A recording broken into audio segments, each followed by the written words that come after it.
Hello everyone, I am सलोनी। ज्ञान मंत्री YouTube channel पे आप सबका स्वागत है। और आज का जो वीडियो है वो मैथ्स पेडागोजी का है। ठीक है जी, सीटेट 2018 के प्रीवियस क्वेश्चंस को लिया गया है जो अब मैं सॉल्व करेंगे। देखिए, ठीक है, तो फर्स्ट क्वेश्चन देखते हैं इसमें क्या है। सबसे पहले क्वेश्चन है कि निम्नलिखित में से कौन सा मूल्यांकन का उद्देश्य नहीं है। पूछा गया है कि उद्देश्य नहीं है। ठीक है, तो देखो कभी कभी क्वेश्चंस में क्या होता है, हम नहीं पढ़ना भूल जाते, लेकिन इस वर्ड को बहुत ध्यान से पढ़ना है कि पूछा है नहीं है।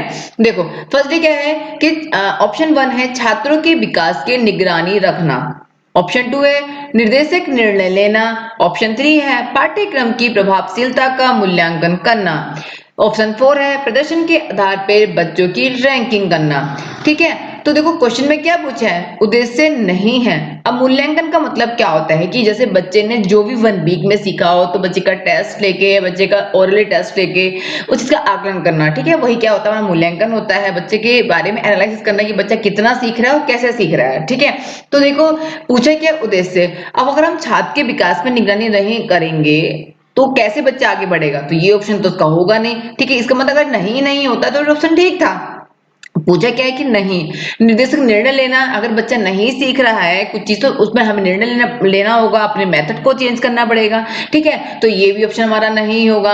पाठ्यक्रम की प्रभावशीलता का मूल्यांकन करना, ये ऑप्शन भी नहीं होगा। अब ऑप्शन हमारा क्या होगा, क्योंकि नहीं पूछा उद्देश्य नहीं है, तो ऑप्शन 4 हमारा इसका 4 आंसर होगा, यानी कि प्रदर्शन के आधार पर बच्चे की रैंकिंग करना। तो रैंकिंग हमारा क्या है, एक निगेटिव वर्ड है, तो इसलिए क्या है कि जो रैंकिंग का जो रैंकिंग करना है ये वाला हमारा क्या इसका उद्देश्य नहीं है। अगर ये क्वेश्चन में पूछ लेते कि उद्देश्य है तब तो ये हमारे आ जाते। ठीक है, लेकिन पूछे क्या उद्देश्य नहीं है, तो बच्चे की रैंकिंग नहीं करना चाहिए, निगेटिव वर्ड होता है रैंकिंग। ओके, आगे बढ़ते हैं। देखो, उच्च प्राथमिक स्तर पर गणित पढ़ाने के लिए निम्नलिखित में से कौन सी विधि सबसे अधिक उपयुक्त है। तो उच्च प्राथमिक स्तर, ठीक है, तो आपने देखो एक होता है प्राथमिक स्तर, एक उच्च प्राथमिक स्तर, माध्यमिक स्तर, इस तरह से आपने पढ़े होंगे। तो लेकिन यहाँ पूछा है कि उच्च प्राथमिक स्तर पर गणित पढ़ाने के लिए निम्नलिखित में से कौन सी विधि सबसे उपयुक्त विधि है। नंबर फर्स्ट, गतिविधि आधारित अधिगम। ऑप्शन 2 समस्या समाधान विधि। ऑप्शन 3 प्रदर्शन विधि। ऑप्शन 4 व्याख्यान विधि। तो देखो अगर मैं बोलूं आपसे साइंस, अगर यहाँ होता साइंस तो थोड़ा चल जाता है कि यहाँ पे हम बोल सकते हैं व्याख्यान विधि, क्योंकि उसमें एक्सप्लेन भी थोड़ा और डायग्राम करना होता है। ठीक है, लेकिन हाँ एसएसटी वगैरह के पढ़ाने के लिए व्याख्यान विधि सबसे ज्यादा बेस्ट है। लेकिन यहाँ पूछा है गणित पढ़ाने के लिए। ठीक है, तो गणित पढ़ाने के लिए जो विधि होगी वो होगी हमारी समस्या समाधान विधि, यानी कि बच्चों को प्रॉब्लम आएगी तो उसे क्या उसके बच्चों के प्रॉब्लम को सॉल्व किया जाएगा। तो यानी कि इस विधि को बोलते हैं हम प्रॉब्लम सॉल्विंग मेथड।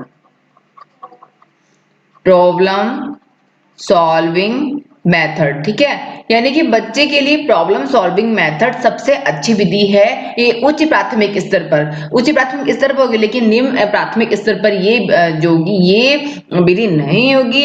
पीआरटी वाले बच्चों के लिए, जैसे कहते हैं पीआरटी, जो पीआरटी वाले बच्चे होते हैं उनके लिए खेल विधि, यानी खेल खेल में बच्चों को गणित सिखाना चाहिए। ठीक है, जैसे मैं आपको सब धीरे धीरे सब चीजें पढ़ाती जाऊंगी कि पीआरटी के लिए क्या और टीजीटी के लिए क्या। तो यहाँ जो है टीजीटी के लिए क्वेश्चन पूछा है, तो टीजीटी के लिए क्वेश्चन पूछा था गणित पढ़ाने के लिए पूछा है, तो यानी कि प्रॉब्लम सॉल्विंग मेथड ज्यादा अच्छा है। बच्चा जितने अपनी प्रॉब्लम को सॉल्व करेगा बच्चा मैथ उतने अच्छे से कर पाएगा। ठीक है, तो आंसर हमारा 2 है।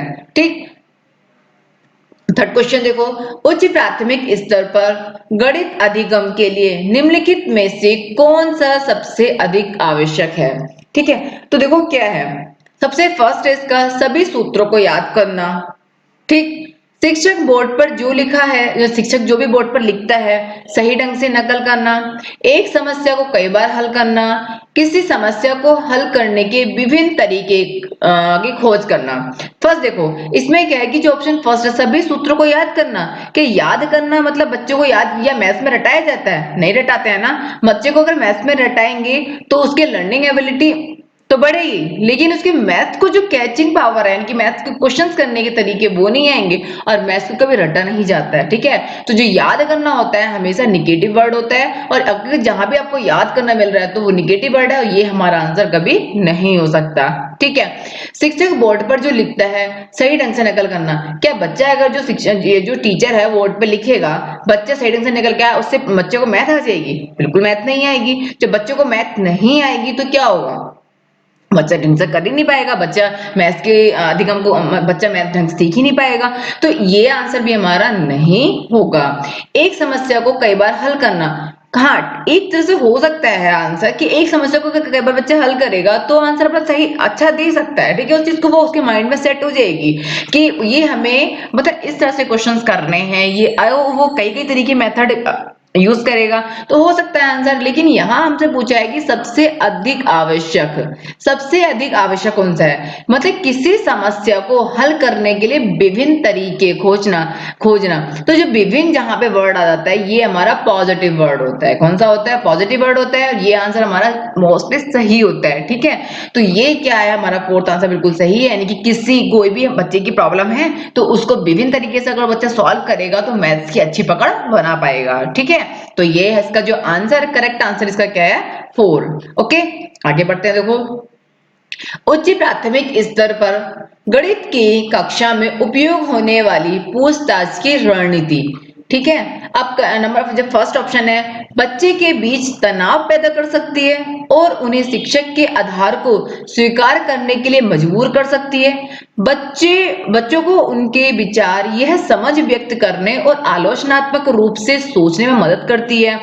बच्चों को हतोत्साहित करना चाहिए क्योंकि उसमें बच्चे को नीचे मतलब कि बच्चों को नीचे दिखाती है जो उत्तर देने में असमर्थ है। बच्चों को कोलाहल पूर्ण बनाती है क्योंकि बच्चा बहुत ज्यादा बातें करेगा। तो क्वेश्चन में क्या है, देखो क्वेश्चन में पूछा है कि जो गणित की कक्षा है, ठीक है, गणित की कक्षा में उपयोग किए जाने वाली जो पूछताछ की रणनीति है। देखो, अगर बच्चा पूछताछ करेगा तो बीच में तनाव पैदा करेगा, तनाव पैदा कर सकती है, तो इससे तो बच्चा सीख ही नहीं पाएगा, तो ये आंसर तो बिल्कुल नहीं होगा, ठीक है। अब बच्चों को उनके विचार पर समझ व्यक्त करने और आलोचनात्मक रूप से सोचने में मदद करती है, हाँ हो सकता है, ठीक है। बच्चों को हतोत्साहित तो वैसे ही निगेटिव वर्ड है, अगर उसे हतोत्साहित करेंगे तो बच्चा तो खुद ही नीचे दिखेगा, वो बच्चा कैसे उत्तर देगा, तो ये आंसर बिल्कुल भी नहीं होगा। बच्चों को कोलाहल पूर्ण बनाती है, और क्योंकि बच्चे बहुत ज्यादा बातें करते हैं, नहीं ये भी बिल्कुल नहीं, क्योंकि बच्चों को कोलाहल पूर्ण बनाती है, और बच्चे अगर ज्यादा बातें करेंगे ऐसा नहीं है, बच्चों को बातें भी करनी चाहिए। लेकिन क्या है, क्वेश्चन है बस कि अगर वो बच्चा पूछताछ कर रहा है तो क्या है कि उसकी समझ को व्यक्त करना, और वो मतलब अगर बच्चा क्या है कि बात करेगा एक दूसरे के बीच में, अगर वो कन्वर्सेशन कर रहे हैं, ठीक है, तो क्या है कि अगर दूसरा बच्चा अगर क्वेश्चन पूछ रहा है तो वो उस चीज के लिए सोचने में उसे मदद करेगी। तो यानी कि जो हमारा आंसर है वो सेकंड है, ठीक है। सेकंड आंसर हमारा बिल्कुल करेक्ट है। क्यों? क्योंकि बच्चे से इससे क्या होगा, उसकी अंडरस्टैंडिंग क्या होगी, डेवलपमेंट होगी, तो जिससे क्या होगा, बच्चा उसके अपने थिंकिंग लेवल को क्या है, बढ़ाएगा, ठीक है। तो ये ठीक बिल्कुल करेक्ट है इसका आंसर। आगे बढ़ते हैं। एक शिक्षक में कक्षा 8 के बच्चों को क्षेत्रफल मापन दिखाया गया है, ठीक है, सॉरी सिखाया गया है, यहाँ पे सिखाया होगा, सिखाया है, लेकिन उनके कई छात्र क्षेत्रफल और आयतन की विभिन्न इकाइयों के उपयोग के बीच उलझन में है, ठीक है। बच्चों में इस तरह के भ्रम का कारण हो सकता है, ठीक है। 8वीं क्लास के बच्चे हैं, ध्यान रखना, कौन से बच्चे? 8वीं क्लास, पीआरटी के बच्चे नहीं है यहाँ पर। अब उनको क्या है कि क्षेत्रफल मापन सिखाया गया है, ठीक। अब क्षेत्रफल मापन आपको चैप्टर भी पढ़ाऊंगी, लेकिन उनके कई छात्र जो है वो क्षेत्रफल और आयतन की विभिन्न जो भी इकाइयां होती हैं। अब आयतन क्या है, देखो आयतन वॉल्यूम, ठीक है, आयतन वॉल्यूम, और उनकी जो इकाइयां जैसे वॉल्यूम, जैसे अब आयतन हम वॉल्यूम है तो उसकी जो इकाई लिखते हैं हम सेंटीमीटर क्यूब लिखते हैं। तो इस तरह की इकाइयों में क्या बच्चा उलझन में पैदा है, मतलब उलझन हो गई कि उसे समझ ही नहीं आ रहा कि बच्चा कर रहा है, उसने कैसे मतलब इकाइयों का पता लगाना है कैसे। तो जो बच्चे में इस तरह के भ्रम का कारण हो सकता है, क्या कारण हो सकता है आप देखते हैं। देखो, अलग अलग इकाइयों को अनेक दैनिक जीवन से संबंधित किए बिना सभी को एक साथ बताया गया है। ठीक है। ऑप्शन 2, कक्षा 8 के शिक्षार्थी के लिए क्षेत्रफल मापन की अवधारणा एक कठिन विषय है। ठीक है। बच्चे को क्षेत्रफल की इकाई का उपयोग करना नहीं आता है। बच्चे को विभिन्न इकाइयों को याद नहीं किया है। अब देखो, याद वाला वर्ड आया है तो नहीं के क्या बच्चा हर चीज को याद थोड़ी ना करेगा मैथ्स में, तो ये चीज तो गलत है। क्षेत्रफल की इकाई का उपयोग करना नहीं, अगर बच्चों को क्षेत्रफल की इकाई का उपयोग करना नहीं है तो उलझन में क्यों होता, मतलब उसको आता है लेकिन वो अपनी चीज को एक्सप्लेन नहीं कर पा रहा है, तो ये तो आंसर हमारा बिल्कुल नहीं होगा। अब क्या, कक्षा 8 के शिक्षार्थियों के लिए क्षेत्रफल मापन की अवधारणा कठिन विषय है। कक्षा 8 के लिए ये कठिन विषय होगा, बिल्कुल भी नहीं होगा। बच्चे चीज को इजिली सीख सकते हैं और उन्हें सही ढंग से सिखाया जाए तो ये भी आंसर हमारा नहीं होगा। अब देखो, अगर बच्चे को हम अलग अलग तरीके से अगर दैनिक जीवन से संबंधित करके चीज को सिखाया जाएगा तो बच्चा कभी नहीं भूलेगा। उलझन में वो इसलिए है क्योंकि अगर उसे डेली लाइफ से अगर रिलेट कर देते हैं हम तो वो बच्चे उलझन में नहीं आता। ठीक है। तो हमारा इसका जो आंसर होगा फर्स्ट वाला आंसर होगा। जैसे फॉर एग्जांपल मैं आपके सामने लूं, जैसे आपके घर में दूध आ रहा है, तो दूध आ रहा है, ठीक है, दूध क्या आता है, लीटर में आता है। तो बच्चे को बताओ कि हमारा जो दूध है वो लीटर में आ रहा है, ठीक है, किलो में आ रहा है, तो किलो में क्या होते हैं कि 1000 ग्राम होते हैं। ठीक है। तो इस तरह से क्या है कि हम जो सब्जियां ला रहे हैं, ठीक, तो हम 1 किलो सब्जी ला रहे हैं, 2 किलो सब्जी ला रहे हैं, तो 2 किलो सब्जी कितने ग्राम होगी, या आधा किलो हमारा 500 ग्राम होगा। तो बच्चे क्या है कि इन चीजों को रिलेट करना सीखेगा। ठीक है। दैनिक जीवन से संबंधित अगर बच्चे को कहेंगे लीटर में दूध आ रहा है, सब्जी किलो में आ रही है, ये भी फॉर एग्जाम्पल जिस तरह के एग्जाम्पल आप लेना चाहो। ठीक है। तो क्या है कि अगर बच्चों को दैनिक जीवन से रिलेटेड की चीजें सिखाया तो वो इल्जन में नहीं आएगा। तो हमारा जो आंसर है यही है कि उसका जो भ्रम का कारण यही बन रहा है क्योंकि उसको एक साथ सब यूनिट को बताया गया है। अगर उससे हर चीज को रिलेट करके बताते तो वो चीज क्या है कि एकदम से वो चीज सीख जाता। ठीक है। तो हमारा जो करेक्ट आंसर क्या है 1। ओके, आगे बढ़ते देखो, गणित में नैदानिक परीक्षण का उद्देश्य है। गणित में यानी कि मैथ्स में, ठीक है, मैथ्स में नैदानिक परीक्षण का उद्देश्य क्या है। नंबर फर्स्ट देखो, प्रगति रिपोर्ट भरना। ठीक। ऑप्शन 2, अंतिम अवधि की परीक्षा के लिए प्रश्न पत्र की योजना बनाना। ठीक। ऑप्शन 3, बच्चे की समझ में अंतर जानना। ऑप्शन 4, माता पिता को प्रतिक्रिया देना। ठीक। तो देखो क्या है, नैदानिक परीक्षण में क्या है, नैदानिक परीक्षण का उद्देश्य ये होता है कि बच्चों में क्या है, अंडरस्टैंडिंग को डेवलपमेंट करना होता है। ठीक है। एक होता है उपचारात्मक, उससे बच्चों की कठिनाई को दूर किया जाता है। लेकिन नैदानिक परीक्षण में क्या होता है, बच्चों की समझ जो अंडरस्टैंडिंग लेवल को बढ़ाया जाता है। ठीक है। तो देखो क्या है, इसमें प्रगति रिपोर्ट बनना ये तो नहीं होगा हमारा आंसर। ऑप्शन 2, अंतिम अवधि की परीक्षा के लिए प्रश्न पत्र की योजना बनाना, ये भी हमारा आंसर नहीं होगा। ठीक है। हमारा जो आंसर होगा इसमें, ये हमारा आंसर होगा 3rd, क्योंकि मैं बता चुकी हूँ आपको कि बच्चे की समझ में अंतर को जानना, उन्हें अंडरस्टैंडिंग लेवल के उसको बढ़ाना। ठीक है। कि बच्चा क्या समझ रहा है चीजों को, उनको उसमें उस चीज में अंतर करना। ठीक है। कि बच्चा क्या समझ रहा है क्या नहीं समझ रहा है। माता पिता को प्रतिक्रिया देना ये तो मतलब ही नहीं बन सकता आंसर देने का। तो यानी कि बच्चे की अंडरस्टैंडिंग लेवल को तभी बढ़ाएंगे जब हम उन चीजों को अंतर समझ पाएंगे। ठीक है। तो इसका जो करेक्ट आंसर क्या है वो 3rd है। ओके, यानी कि इसका जो आंसर है वो 3rd। आगे बढ़ते हैं हम, उपचारात्मक शिक्षण सहायक है। अब देखो मैंने क्या बताया था, जो उपचारात्मक शिक्षण होता है वो बच्चे की कठिनाइयों को दूर करता है। ठीक है। यानी कि जो बच्चा सीख रहा है, उन जो भी कमजोर छात्र होते हैं उनको सीखने में कठिनाई को दूर करना, उनकी समस्या का समाधान करना, यही हमारा उपचारात्मक शिक्षण होता है। इसको बोलते हैं रीमेडिकल टीचिंग। ठीक है। रीमेडिकल टीचिंग जो हेल्पफुल होती है वो क्या होती है, वो एक लर्निंग डिफिकल्टीज यानी कि जो वीक स्टूडेंट की जो यानी कि remove learning difficulties of a weak student, यानी वीक स्टूडेंट की यानी कि जो भी कमजोर यानी कि प्रॉब्लम होता है उनकी चीजों को समस्या का समाधान करना। ठीक है। तो देखो खेल, ऑप्शन 1, खेल मार्ग विधि द्वारा शिक्षण के लिए, कमजोर छात्रों को सीखने की कठिनाई को दूर करने के लिए, पूरी कक्षा को पढ़ाने के लिए, पाठ की पुनरावृत्ति करने के लिए। तो देखो पाठ की पुनरावृत्ति तो बिल्कुल भी नहीं इसका आंसर, पूरी कक्षा को पढ़ाने के लिए ये भी नहीं है, मैंने आपको बता चुकी हूँ कि कठिनाइयों को दूर करने के लिए, ठीक है, ये कठिनाइयों को दूर करने के लिए उपचारात्मक शिक्षण सहायक होता है। तो ये बिल्कुल आंसर नहीं होगा, तो आंसर हमारा क्या होगा, सेकंड हमारा इसका आंसर होगा। आगे बढ़ते हैं, देखो निम्नलिखित में से कौन सी एक गणितीय नहीं है, मतलब गणितीय नहीं है यानी कि जो मैथमेटिकल प्रोसेस नहीं है। अब देखो मैथमेटिकल प्रोसेस आकलन, ऑप्शन 2 मापन, ऑप्शन 3 मार्गदर्शन, ऑप्शन 4 रटना। तो देखो रटना क्या है, इसका एक एक क्या है, गणितीय नहीं है, क्योंकि मैथ्स को कभी रटा नहीं जाता। तो इसका जो आंसर है वो क्या है, रटना। लेकिन पूछते हमसे क्वेश्चन कि इनमें से गणितीय है, तो अभी में कोई भी ऑप्शन आता तो हमारे वो ऑप्शन सारे सही हो जाते हैं, ठीक है। तो इसका जो करेक्ट आंसर है वो क्या है, 4, यानी कि जो गणित यानी कि जो मैथमेटिकल प्रोसेस नहीं है वो क्या है, हमारा रटना, यानी कि रोट लर्निंग, ठीक है।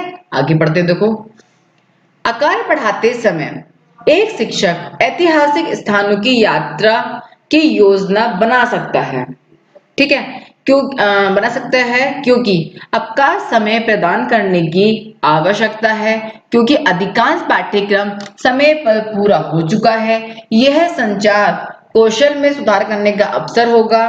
आकार मतलब क्या है कि इसमें जो आकार है वो हर वास्तु कला का एक अभिन्न हिस्सा है, और इस तरह की यात्राएं विषयों में संबंध को प्रोत्साहित करती है। शिक्षा बोर्ड द्वारा फील्ड ट्रिप की सिफारिश की जाती है, इसलिए इसका आयोजन आवश्यक किया जाना चाहिए। अब नीचे दिए गए कूट का प्रयोग कर सही उत्तर चुनना है हमें। देखो क्वेश्चन में क्या बोल रहा है, वो क्वेश्चन में बोला है कि आकार पढ़ाते समय एक शिक्षक ऐतिहासिक स्थानों की योजना बनाता है, ठीक है। यानी कि टीचर्स को आकार पढ़ाना है। अब वो जो टीचर है वो एक ऐतिहासिक स्थान की योजना बना रहा है। क्यों बना रहा है कि अवकाश मतलब जो अवकाश समय प्रदान करने की आवश्यकता, क्योंकि अधिकांश पाठ्यक्रम समय पर पूरा हो चुका है, बिल्कुल गलत, ये तो बिल्कुल नहीं हो सकता। संचार कौशलों में सुधार करने का अवसर, क्या बच्चा संचार कौशलों को सुधार करेगा, बिल्कुल भी नहीं हो सकता, क्योंकि वो बच्चों को तो पढ़ाने के लिए लेके जा रहा है ना वो, ठीक है। आकार पढ़ाता है तो वहां योजना बना रहा, तो इसमें संचार कौशल से कोई मतलब ही नहीं है। ऑप्शन थर्ड आकार हर जो वास्तुकला का अभिन्न हिस्सा है, इस तरह की जो यात्राएं विषयों में संबंध को प्रोत्साहित करती है, हो सकता है। आगे बढ़ते हैं, शिक्षा बोर्ड द्वारा फील्ड ट्रिप की सिफारिश की जाती है, इसलिए इसका आयोजन आवश्यक किया जाना चाहिए। अगर देखो यहाँ ईवीएस होता, ईवीएस पढ़ते तो एक फील्ड ट्रिप वाला आंसर हमारा सही हो सकता था, क्योंकि क्षेत्र भ्रमण पे जितना बच्चों को लेके जाएंगे ईवीएस में तो ज्यादा बेटर है। लेकिन यहाँ हम क्या पढ़ रहे हैं, मैथ्स पढ़ रहे हैं, तो मैथ्स के अकॉर्डिंग इसका आंसर क्या होगा, थर्ड होगा, यानी कि फोर्थ का सी।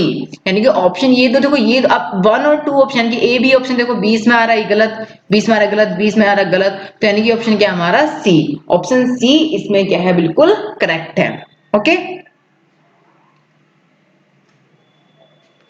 आगे बढ़ते हैं। एक छात्र को एक घन की सतह का क्षेत्रफल निकालने के लिए कहा गया था, उसने आयतन निकाला। मतलब देखो उसको बोला गया था कि एरिया निकालो, ठीक, लेकिन उसने वॉल्यूम निकाल दिया। तो गणना में त्रुटि का ये के कारण है।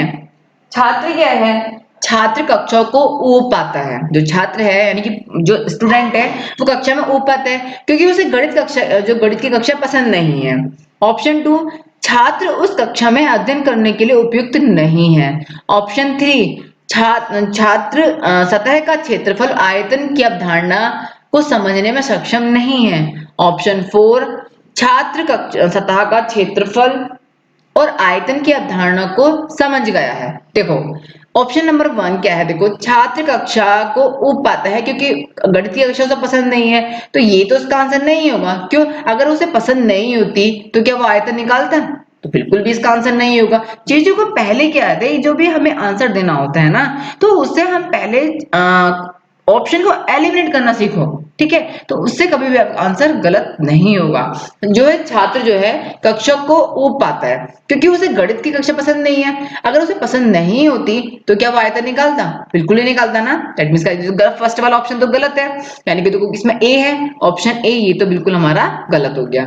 अब आगे, छात्र उस कक्षा में अध्ययन करने के लिए उपयुक्त नहीं है। क्या छात्र अगर मैथ्स नहीं पढ़ेगा तो वो कैसे चीज को सीख पाएगा, तो ये तो बिल्कुल गलत है, ठीक है।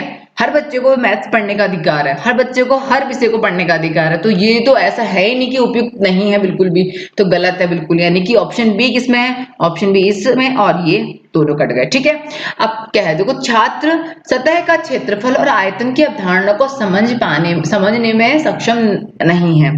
हाँ ऑप्शन हो सकता है ये, लेकिन आगे बढ़ते हैं। छात्र सतह का क्षेत्रफल और आयतन की अवधारणा को समझ गया। अगर बच्चा क्षेत्रफल और आयतन को समझ जाता तो उससे कोई त्रुटि नहीं आती। वो आयतन के मैंने कहा हम तो क्षेत्रफल निकलवा रहे हैं तो वॉल्यूम नहीं निकालता। तो ये तो आंसर बिल्कुल भी नहीं है, यानी कि ऑप्शन डी बिल्कुल भी नहीं होगा। तब क्या बचा हमारे पास, ऑप्शन सी, यानी कि बच्चा क्षेत्रफल और आयतन की जो अवधारणा है उसे समझने में क्या है, मतलब समझने में वो सक्षम नहीं है। उसे ये नहीं पता कि एरिया क्या और वॉल्यूम क्या है। ठीक है, तो इसका जो करेक्ट आंसर है वो 3 है। तो फिर नेक्स्ट क्वेश्चन हम पढ़ते हैं। गणित सीखने में त्रुटियां एक महत्वपूर्ण भूमिका निभाती हैं, यह कथन है। ऑप्शन 1 असत्य क्योंकि गणित सटीक है। ऑप्शन 2 सत्य क्योंकि त्रुटियां प्राप्त अंकों के बारे में प्रतिक्रिया प्रदान करती है। असत्य क्योंकि लापरवाही के कारण त्रुटियां होती हैं। सत्य क्योंकि त्रुटियां बच्चों की सोच को दर्शाती है। देखो इसमें क्या है कि असत्य तो बिल्कुल, देखो इसमें अगर बच्चा क्या है गलती करेगा, जब बच्चा गलती करेगा तो ज्यादा से ज्यादा मैथ सीखेगा, तो महत्वपूर्ण भूमिका तो जरूर निभाती है। तो यह कथन असत्य तो बिल्कुल नहीं होगा, असत्य दोनों ऑप्शन नहीं होंगे। क्वेश्चन में क्या पूछा है कि महत्वपूर्ण भूमिका निभाती है। सत्य क्योंकि त्रुटियां प्राप्त अंकों के बारे में प्रतिक्रिया प्रदान करती हैं, हो सकता है। आगे बढ़ते हैं, सत्य तो है बट त्रुटियां बच्चे की सोच को दर्शाती है नहीं, लेकिन इसका करेक्ट आंसर हमें देना है। करेक्ट आंसर जो सीबीएसई ने माना है आंसर, वो माना है ये सेकंड ही इसका आंसर होगा, क्योंकि त्रुटियां है प्राप्त अंकों के बारे में प्रतिक्रिया प्रदान करती है। ओके, तो इसका आंसर क्या है, सेकंड। आगे बढ़ते हैं, कक्षा में गणितीय वार्तालाप को प्रोत्साहित करने का सबसे उपयुक्त उद्देश्य है, निम्नलिखित में से कौन सा है। ठीक है, तो जब देखते हैं इसमें, गणित के विषयों के बारे में कक्षा में बहस आयोजित करना, बच्चों को गणित की कक्षा में प्रमेय सूत्रों के वाचन में सक्षम होना चाहिए, गणितीय विवरणों के बारे में बात करते हुए और उनके उपयोग करते समय बच्चों को एक सटीक भाषा का उपयोग करने में सक्षम होना चाहिए, गणित से डरने वाले बच्चों को कक्षा में आपस में बातचीत करने अंतःक्रिया में सक्षम होना चाहिए।